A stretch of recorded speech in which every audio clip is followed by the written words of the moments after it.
Whataro whatu I le nai tū le tino kariso. Mā nōre soifua manuia.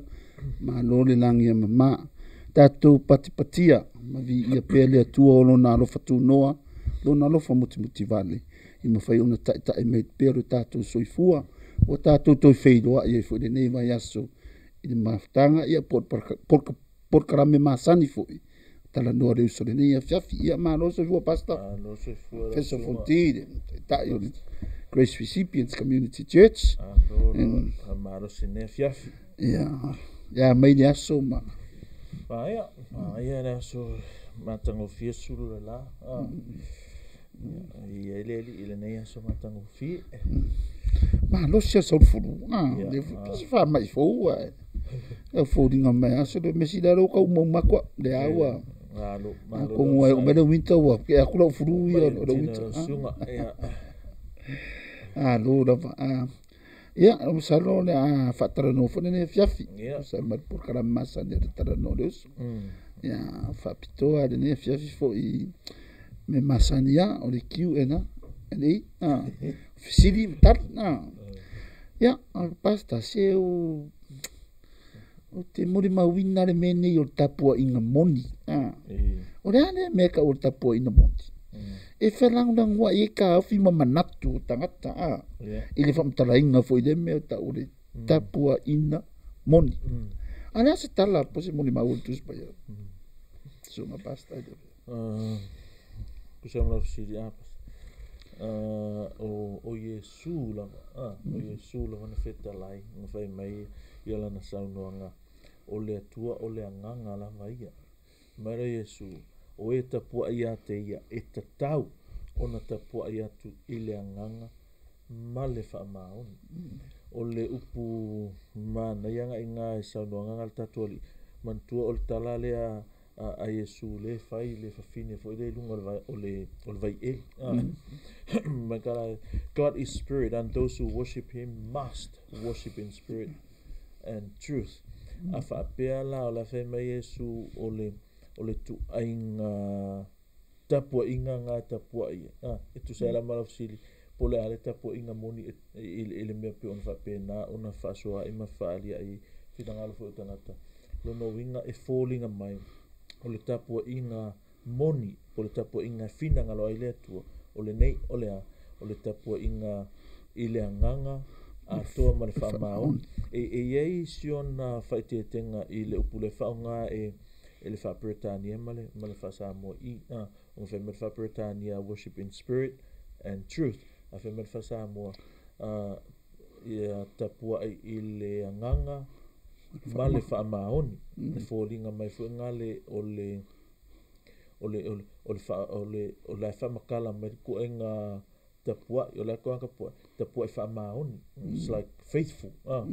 it's more like e whaatatauanga I le upu moni kusarawe mai tapua I le anganga a toa ma le upu moni pe tapua I le anganga e tusa I male upu moni a pe ngofa atu o le upu fia I le fai upunga le upu mai e tatau po le upu must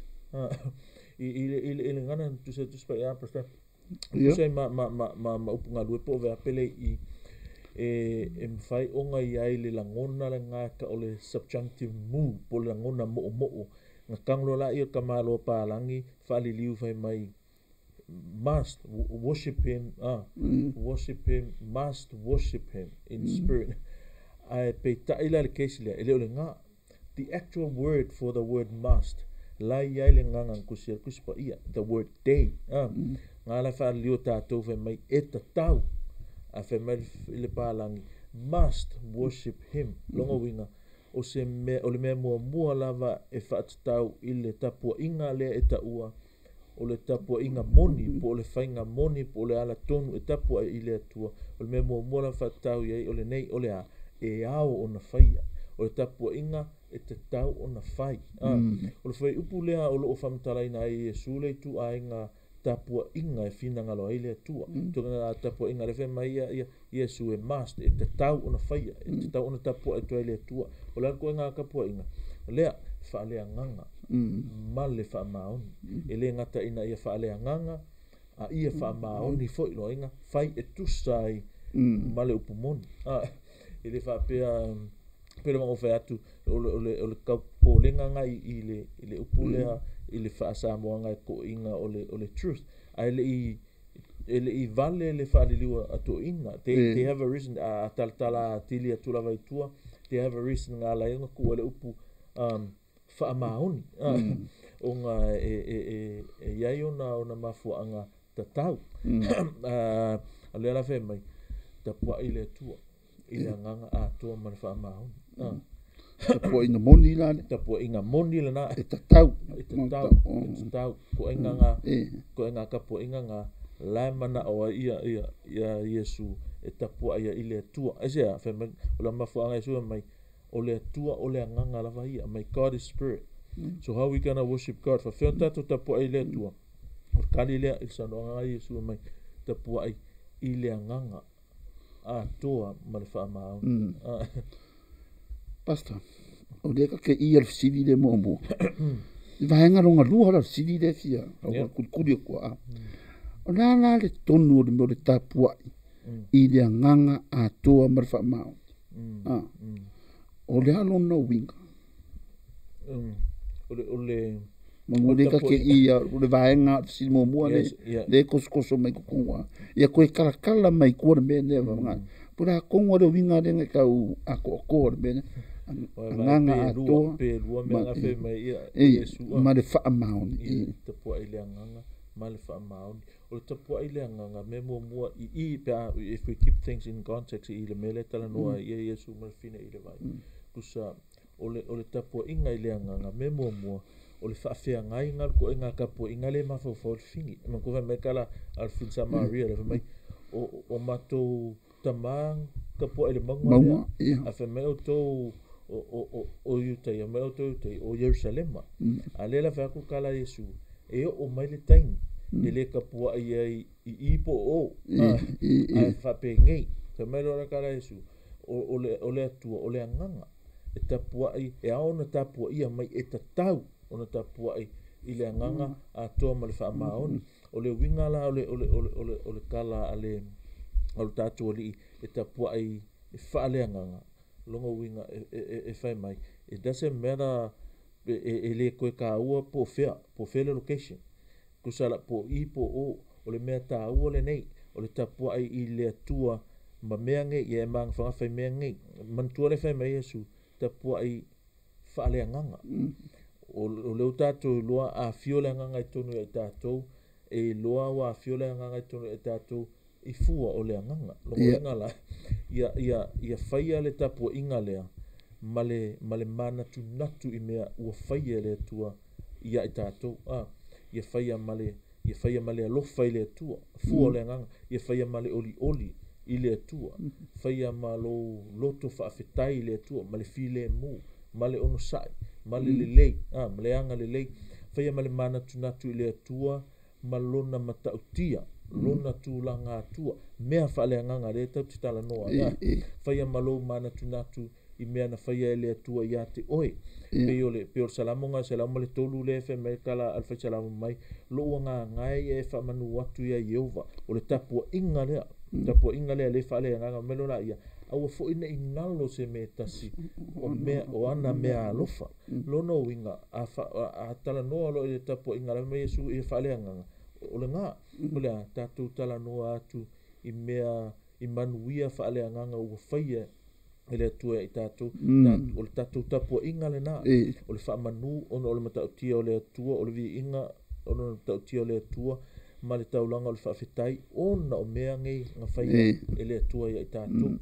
o ia whaolaina lo wanganga o ia whaamanga lo ina wanga sala o a maia le aia tau a vea i tātou ma tali ima fine i le atua ua fua ina lo na nganga pa ia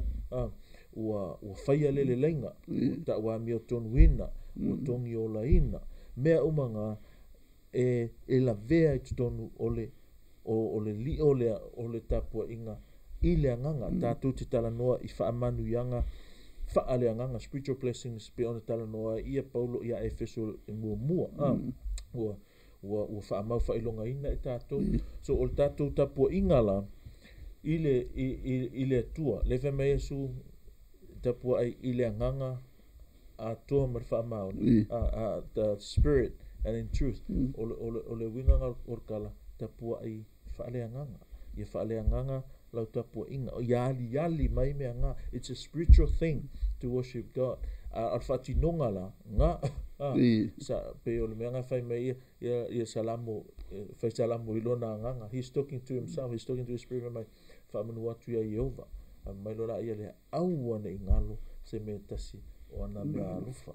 ia il case la tatu o me alufa le tu tatu ale fa Cristiano ina tatu fa mangalo ina tatu fa ola ina tatu fa ola fa va wina tatu o ta wa me to ina tatu fa pa ia ina tatu basta ele fai upo de mai il fingere dungo de maunga e me fai anga koi kau o pe folding mai ai so da ia kar ko ngai o de maunga e o pe de maunga o e do de contrast de i senga de inge ke o kuri lo ale maunga ia po isa po se ko Faamoni pe le me vonga fa kulanga le mea ile la fa fa sa more context ole for the context le wing wing upu po le fa sa more ke por su fa sa mo ngaro ka me fo you keep things in context so in the context of the church mar kulanga le tatu ia lo le se ngo tatu matanga to fianga tuai pa le fianga nga tuai o tatu o tangata o le fianga nga fo i le fianga nga kuai makemi nga isala elua pio aka uloa ia le maunga pio inga fitau ia il tangata male tu pio o isi kemi fa mai o inga laka ile tu ia so ngo mos io e vela ile si ile ka ko text la sanga ula unga me nga fa mai ia fa tununga le tu i maunga maululunga o nga fai faka fai ka longa la vainga o se nga yo fe ka i maula ko tua ele ngata la ile tua moni o nga yo ai ka a fa pe nga fo ia ko pelo so ho melo le yaso nei pe ona esa no ile maunga le ya uia e manga o mia e tangata nga le fa longo tala le Yesu makala a Yesu e o mai yaso ako makala Yesu wo o mai nei lava ele ko kapua ia ile maunga po aya this is how you gonna worship God ko an kapua inga lea tapua inga la lea leta ua la sunga ka from karngia yo tapua inga mon o lea tua o lea nganga melo Yesu fa fenga kapua tapua ile nganga a to mal Faamaoni pe fai la lol fai pe fai kongole ole palace o lungo de maunga fo lungo de maunga po la le vanu e le afainga o le mele afaina o le mele e moomia o le mele ta o le mele o le ia fa le nganga ma ia Faamaoni in spirit and in truth so kula la se sile ku samlo si pas e ta tau lava e se singol kalo e fai lungo de maunga ma kalo e fai kongol fale le ai Paulo ai se singa e ma e o lungan mongan marulu Paulo se singa ki o lungan mongan de fa de nganga bia a fez kan ngo kan ngo ngo ya ki ora ku ngon monga e sing me ku po ya nga fa la vere o lo talo o le fa de nganga mar fa mau e pele anga fo le tau ya pele nga focus ya o me anga ia fen kuai ya ta tu ya soni to kim fa yanga ku kalo anywhere according to our law to Samuel Tatuli maru pasta le wo makwa bangingo mai foi de kulang anga sa u kau ki kilo fa me kele ngo vai me le maunga ya me le ale wo mau ki ngo mai foi kulang me kau ka po inga moni pasta silonga lua ya de fa upunga de fa pe ia o tutu uinatu o tutino i le tua o le taulanga ola o le le me tatou tio si taulanga ai tatou tino po ona ana sa ongo le pasta pe si ku ala lo kulanga o le passage le wa fe I think o le romanga e se fululua le ia le fa upunga fa apea ia o tautuina atu o tautino i le atua o le taulanga ola male malie ia male pa ia male malie o le mea lea e te tau ona o tō whaia o ila le fōringa mai ai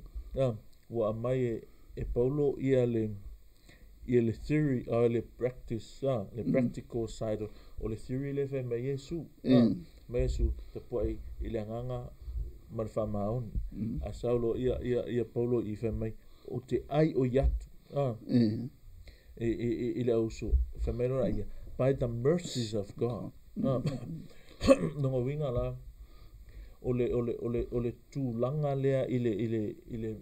whai mai o paulo ia o tau tu ina atu o tau tino ile atua ole taulanga ola male malima ole tau nu unga le ngā ole mea le whai mua mua se maka whapela ukala apas ile mea lea ona olola iei ile tali o lo fasili ia ku sisku ngani e loa le so mai tutunu de ku se lo male sulu ka si de la kala me ile ka o de fasili de sa fasili ko ia ku sa ka o le memo mo na vai i o le motive po le whaapongai o le nganga e alai ona faile tapu inga lea me kala a paulo ona ole alofa muti vale o le atua il fa pertani mai in view of God's mercy God's mercy so na fo ia mea umala wa i tato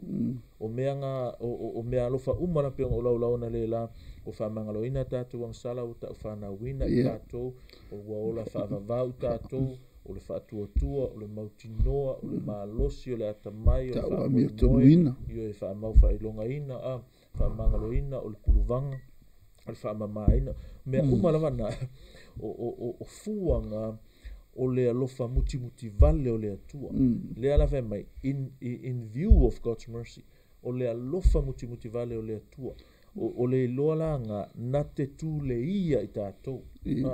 ina ia o tatou tapuai i le atua so the knowledge and understanding of these incredible gifts motivate us to pour forth praise and thanksgiving. In other words,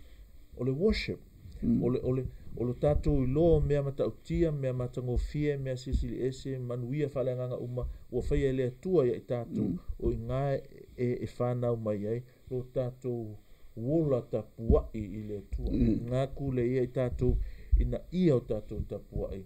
I lea tua. Mea whea tuai ole kerisiano, e le whaamalusia ka puai. O le kerisiano wa ele na tura founga I tutonu ia te ia e tapua ai pe o fa atu wa maile loto fou wa maile fatu fou a new heart ia I tatou o tatou la kerisiano you don't need to be told to worship no we have that nature e nauna watu e fia fa afetaia le alofa o le tua e fia fa amanuina le alofa o le tua ai sea lang foi lo ka ko lo ia mea ia fe mai kala apolo in view of God's mercy by the mercies of God o ngala e tu le ia tatu e fele tau langa le nga e fe mai ngai ina ia o to tu ina to ile tua o le tau langa ola e le mafaila o nga fai atu ona tu ina atu lo tino o le tau langa ola pe ale lo o mea ia le malama o I mea ia nga the mercy na maua mai ioi ile alofa muti vale lea o le atua o le whainga la o le tapua inga lea po le manner of worship lea o le kalinga il fesili na usirenga ia o pasta o le tuina atu lea o tatou tino o lea o le taulanga ola male malie o le ale winga o le ala fonga o le tuina atu leo tatou tangata ato atoa ile tua e whapena ona inai lona finangalo tuina atu tatou loto tuina atu tatou mafofau o tatou manatu o mana onga o langona o mea tatou te fia ai tuina atu ile tua in other words o tuina atu mea umalavangei I lalo o le whaatonu mai ale pule ale tua fa pe ole taulanga langa ole upule e ole taulanga la wo foina ele ko ia sau pule ia o la wo fo ina atu e pule ai ia le tua te pei lava o e whaalongo ko inga ekalesia pung whala punga fungai pule ale me tupu ai a po valu inga pea lu sisis a misis ka kele lava kupenga la fo e ko inga mindset funga le a nanganga kele a kupenga ngala but it's not ole loku ele operate fa pe ole bank e la fola okupe la tipos la invest fa pe nga no you're giving to God same thing o lau taulanga ave le atua fa pe nga foi lava lowo langa le ala fa mai paulo ya tu ina to tino o taulanga ola ma lie ma pa ia ile atua la longa kala paulo a fa fa ngofia lava pasta le kapo inga moni lava le ka kalango ai a fa fa ngofia au ki koe pule i lo langa au ti to pule ia te oi pule ile atua that's a kaulanga ola lo pinga fa mai no ingala la o si ka ko kingo it could be right in that sense wa fa pe fa tato au nanga fa yo tato tino mo tato ma fa o tato tangata langa tino ma le mafau leve mai polo o tu inatu e fai matau langa ile tua o le winga langa fa opunga ia o tu inatu o tu tino ile tua o le taulanga ola asia langa foi o le meanga e tauna ia he bought us with a price ka ko fai kaulanga vola mata po ile tua we do the same we give our all na ifa pena ona vi ia no suafa a ola mane ngalo ia me ia abas o tato fai nga taulanga pero ngo fai atu o le senga o le fai nga taulanga ile fenga kuai ma fai nga taulanga tato ile terminate o le fenga tuai e fai taulanga ina ia u fia nga sala pena e mangalo nga sala o tato ke mingi e tato te fai taulanga ona ua uma na fa mangalo ina tato nga sala o faola ina i tato o le ala ka kome fai o le tapua i le tua o le vaenga o le tapua inga tato fai ngā taulanga lea le o fo tato wola o fo tato taimi o tato manatu o tāleni o mea alofa o tupe fa pena ona fai taulanga i le tua so in spirit and in truth so in truth nge mea nge o ka pasiloa lava ma le mea o le fasa mo mako le fasa mo mai o le Faamaoni le anga Faamaoni fa mai le fa peritania o le truth o le upunga truth nga sa mo nga ku se kuspaia le upunga aletheia o le aletheia e talanoa i se mea moni e fatau it's like history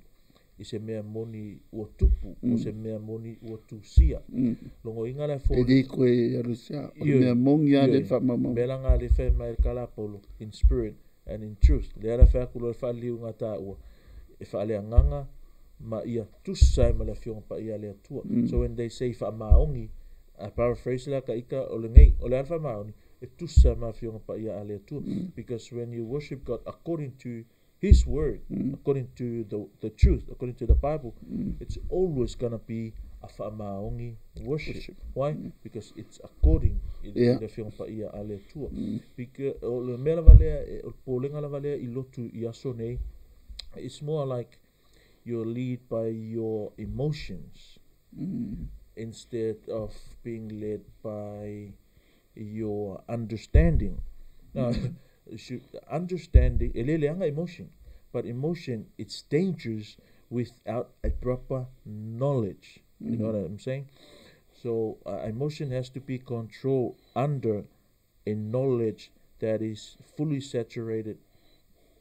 Ile upole tu o la ngona la emotions la it's tau ona faatunu tonu pe tau mia pe taitaina pe muli atu ile loa o le afionga pa ia a le tua e fai uma lava o tatou lagona pe I le koe ngākia ngā mea lau sunga ia ke au I'm a very emotional person but those emotions has to be controlled by your understanding of the Bible. Eh. Menga o au la ngona whaatumuina o ele fia. Yeah. Kele break dance me hapenga. Why? Because you have that knowledge. Me whanga ele tau ele skanga kanga whamasingo the way e ka pua ele skanga ka. Ava ai aku e ngā paki mauso ele o lai file mūre skanga kamale ngā ia. Don't worry. That's like a pua ele atua le anganga ma le Faamaoni. Ya o e ngā file mūma makuku matapua ile atula lo tole atua kau fa keke foi le kusio lima ile ska kanga maybe a little bit controlled by no room wale ai ala sia vangoa kamanga posta ile meale le sia vangoa ave ai nga me ko kanga esi ma va ngol tapo inga ile nganga male Faamaoni pero faku you remember the word I said angalela afa pe fa le nganga tapo inga pa fenka ko lo wa le nganga isi o fu o le nganga not me alofa le nganga so applicable le nganga I so ele lo se tapo inga fa le nganga sta nganga isi lo afa pe o le kesinga ngoinga wa fengo fia kala pio kale siangai katoliko ta iti o metutisi ke le I whaalongo ia ue se me kauskau kalanganga esi longo winga la longo inga nga le ikapua I mai ia ikapua inga ile atua mai la vai aso la pe a whaapio tapua inga ile anganga ma le pumoni ma le Faamaoni e whai include ele talangana is it makes sense. Anga kiriaka wa whaalongo fo isi o pe ele ave o ma pe ele kaukaranga ngas ele o excursion ya o whaalo I whapenga I ma ele mai tau atu ne fia fifo mata o me se la mare tapo inga ne whalenga ya pe fo I turanga o ye ni ya na fa perfili konturu le ya salope pe wo uma I fo I ofisio le ne fia fi I turanga o ele ta fa fela ona fatino le fa Bede sa kakakana mo ngi le fainga le o le fisili fa fe ona fatino le mena le te fa pe o le taulanga olo ya na ko inga fe ono fe mai ia le il saunga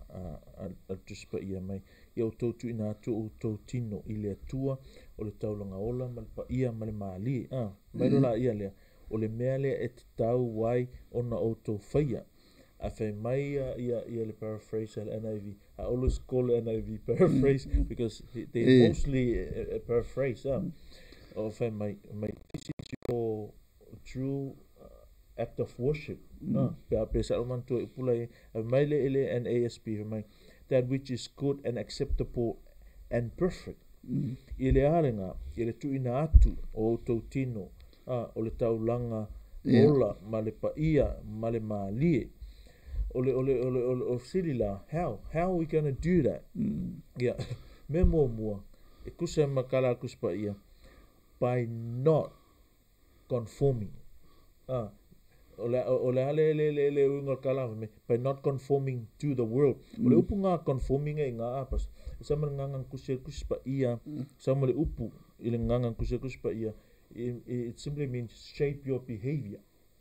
so how we gonna do this kaulanga vapia this is how we're gonna do it first by not shaping your behavior to this world loinga do not let this world mold you in terms of behavior ako va faingo fie au ke a mi o vapia la lang Era pe la karaka ko inga ile ko songa mai o nga le singa ka mai au foi to te a mi o fatasi male nei la lang o sila o fa fenga fa ele mele memo mo apasta e fa ir ka ulanga le ko nga le fenga te lo moni memo mo ngai ole au to te a mi o fatasi male nei la lang mea mua ngā. Ava aile iai i vaengol ngana mea penga, ele ngata ole whaatununga, a ole natura la e mai e whaawau. Ma o se mea, it's in middle voice means, I don't come and do it for you. You do it for yourself, I do it for myself. Do it for myself le mea lea, ole ale le mea, not conforming, not shaping, awole molding, awole wha lea mio whaatasi, ma le lalolangi, mea ngā lai whaakongu mai ngang pa ia, e ala ia Paulo, mea mua la il tapuaiga le apasta, ole ngei, ole a, awole a mio whaakasi, ma le lalolangi, mea longa lua, ngai ngā whai mai, ia lili wina, ngai oso ngā le pāti ngā aipe ta, ole a, ia lili wina i le toe fuata ina o tō loto, ole upu ngā be transformed by the renewing of your mind. Ole ngang kusipa ia ke maua ia le upu olonga winga ngi to change the essential form or the nature of something. No inga sui atoa, change your mindset. That's what I mean. Renew your mind. Change your mind. No inga ava esel mafo fau tuai lea, pe ava esel poto tuai lea, ava esel le ideology tuai lea, mai le manatu fau lea, mai le iloa fau lea. So Paulo wala le whainga e fua ta inai pe to e sui o tātou loto. Olea, o le whamama ina leo tātou mafau fau mai le poto whale lalo langi lea. Ma le, you know, kai inga kai whaapea pasta. Mea lea, you remember kua ia saying for ngā le lalo langi mai. You can do it. Trust in yourself. You can do it. Ala whamea kā kuspa ia. Do not trust yourself. Do not trust your heart. I say, langa fu ole loto ole pun ole kaufasi me piko silang kaufasi pe kafa pe nga wing ole mera te fai atuai. So aua le mafau fauta tu fa ape yo le langi. Me mua awale amio fa tasi man le langi. Lua ia li wina o tatou loto. In li wina o tatou mafau fau ia aua ni o tatou mafau fau. Singa mai example for nga le upule la lolangi. Awane i liu de la system. It's more like system. The governing. Awange i yola. Yes. Awange i mafo fava penga. Ka ua lo le mea aras. Yo wa pese me fa penga de awange o mantua le mea. You know, ia sola ka kole fa lainga. O mafu faunga la langi la yai la kemi ngi kele au kenge pe vi ia oi o isi ki nga mai si lo pe femi kai le kele o kenge ala fanga kai fa pe ala sunga pe kele ngi so so fanga so wakali ia mise da vo so ya oi do vo ya le yo o kala le face fanga fa kwai ke mga o ia sili a ko pa ia lo ma pa ia sili a ko fa mai lo ma ko fa nga o lo ma fai me le fa me le tu fa me le tu ai wor fa ia me le fe ko ai wor fa ia me le nga fai ai wor fa ia me le nga fai e tata pe o la sunga mala to ia sola se fa o pe le fa kalangore o me le sa usidinga le la langi ango wa singa fe mai a suida o nga me lo langi sui wa pe o le kan ngo fa la kele se breaking a man me ina lo fa e tau ma mai fu ide sui o wole toi ma fau fa le lo langi ta to o wole va ele upunga fa nga fa mai not conforming longo winga pero calfexo ia il sistema la langi ia lava le sistema ale lotuia pe la ko nga me vungale a fialu paloka fai o campaign ia so ko nga me ke faia ina ia to tele tanga te mai oi ma support oi make yourself popular in the church. They have a different system. How the church build the church, preach the word, and not everyone will be persuaded. In the world, everyone will be welcome and persuaded. Le fe kala Yesu e lau tele le ala. E lau kele fe ko e tele fo ie e o atuai along kongu ungala ye e le ftau i e vaiti le ala. e to i titi fo i lato e sao kuai peo o le se senga nga o le fainga ale lalangi ma le fainga a tatou to fa ku ai alu pa lo ka fai o campaign ya e kaura raka me funga le o le meia lalangi del pipelo o le kurua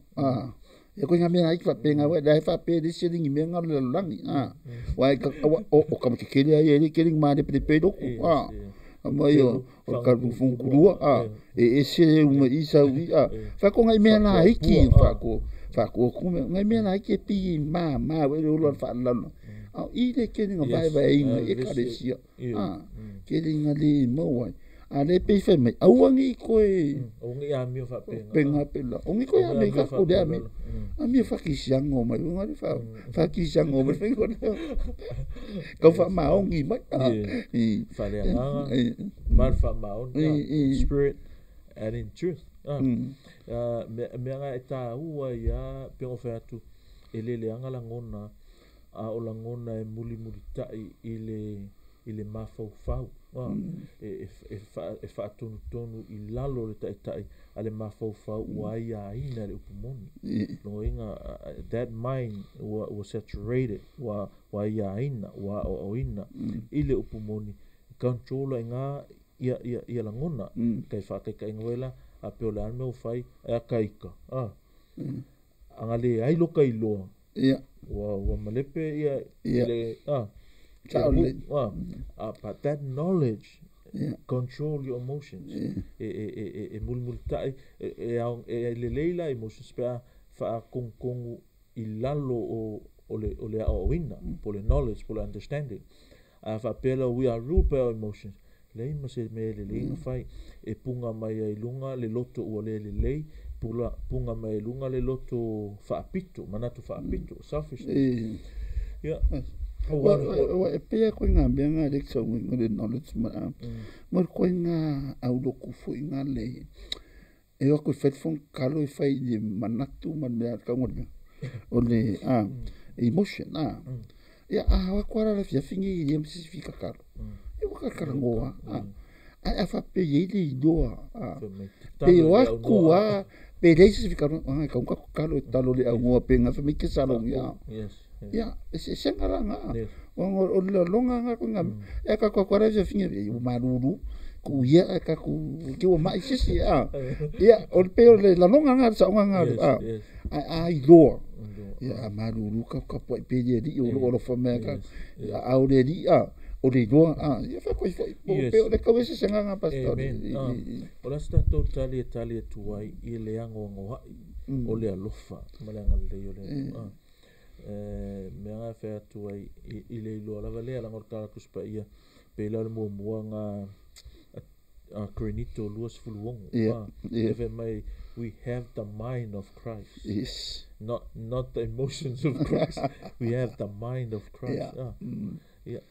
o tu langa nga ka ia pe kala fulia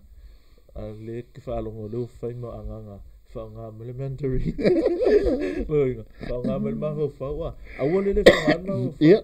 Otherwise, ele feka konga nga o ile mele ma fatununga le fatunu itato ile ekalesia. Ele ao le ekalesia la maya po. Le ma fo nga le feka kuspa ia. Mai dor kuspa ia. Nga ia foi ma fo ma. Ia de fo. La ko fo ia. Nga kala emotions it control fatu tonu ele mafo fa wa ia ina ele tuspa ya tato pasta wa o mai a gelitu isi me fitana no e foi fa la hotel ta por caramelo ne ya tara pele ma no no sumari para vanga o me a pasta ile Roma la vale se fululua le mta pu mo le lua le fai ka kale le fia fe mai ia la apostolo mai o le nei le au soi o te ai o yatu o to ona o le alofa muti vale o le tu sau lo mai mele ko le mana onga fo ngale if everyone have that heart. Le loto poro. Aia ki oe, aia te au, ai to ino le kalesia. So se Cristiano la o iai le anganga lea. Le anganga fa le uso le mai polo brethren, le au soi. Ale almea la manga o ia tatu to ma natu. Ma va ai imea na fa ia le tua ia tatu. Pe o le kakarangoa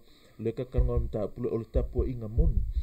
O le tapua inga moni la e sau mai le loto ua iloa malama ma whawhitaia patipatia ma appreciatinga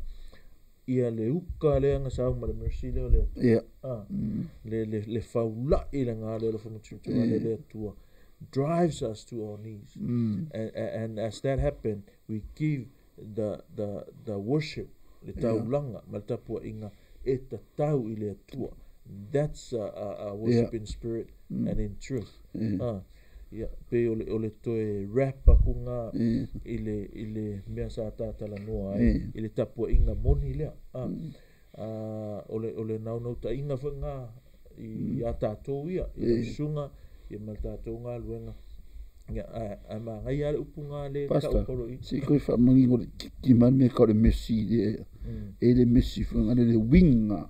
Why they think of grace and mercy? What's the differences of these two? That's yes, I remember I gave an simple definitions. I can also say mercy. It's